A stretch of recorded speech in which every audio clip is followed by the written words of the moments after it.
Hi, I'm Dr. Ken Erickson, developer of the ProMaker method and creator of Step Up to Ultimate Performance. I want to talk to you today about the ProMaker Performance Pillars. So many athletes are focusing on just one of the three pillars.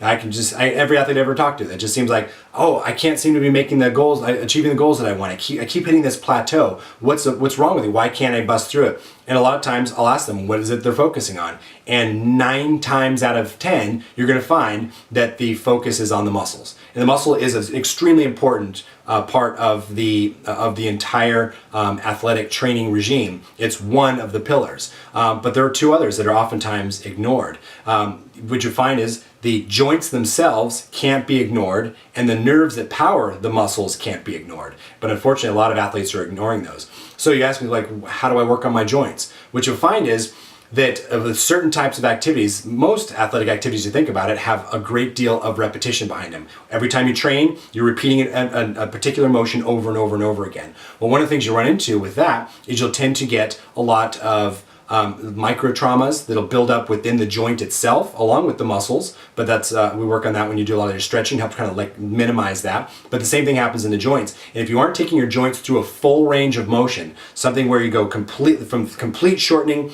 of one side of the joint to a complete lengthening to the other side of the joint, you're actually cutting off the nutritional supply to that joint. The nutritional supply actually is there only through body movement. There are no direct blood vessels that feed the joint itself. So if you're not moving the joint through a full range, you're actually getting a very limited amount of oxygen and nutrients to that joint. So, and if you're also doing it through a limited range, you're actually wearing a hole through the joint. Rather than spreading the damage across the entire surface of the joint, you're focusing on just one portion of it, which actually causes more damage in that area, cuts off the nutrition to the other sides of that joint, and it actually causes it to degenerate, which is why you see a lot of people talk about certain types of problems with certain sports. Rotator cuff problems with swimmers, knee problems with runners, low back problems with cyclists. I mean, you name it. The type of activity you do on a repetitive basis, your body starts to take on that shape and starts to break down.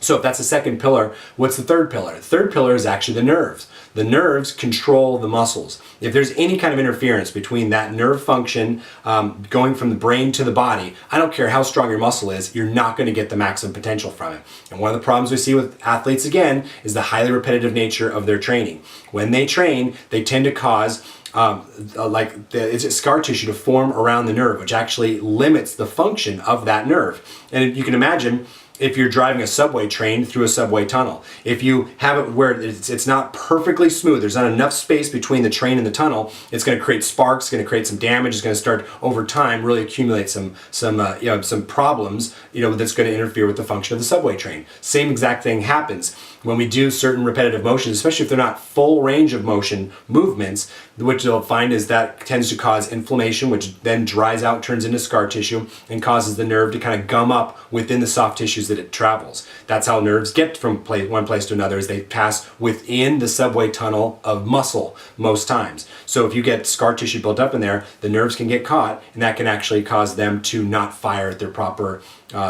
efficiency, which means that you can train all you like, but you're not going to be getting the same exact potential out of those muscles. So you got to make sure you focus on all three of those pillars. You'll learn a lot more about that here at the Academy. So dig in and let's find it. Let's see if we can make sure that you're building your performance on all three pillars and go from there. See you at the Academy.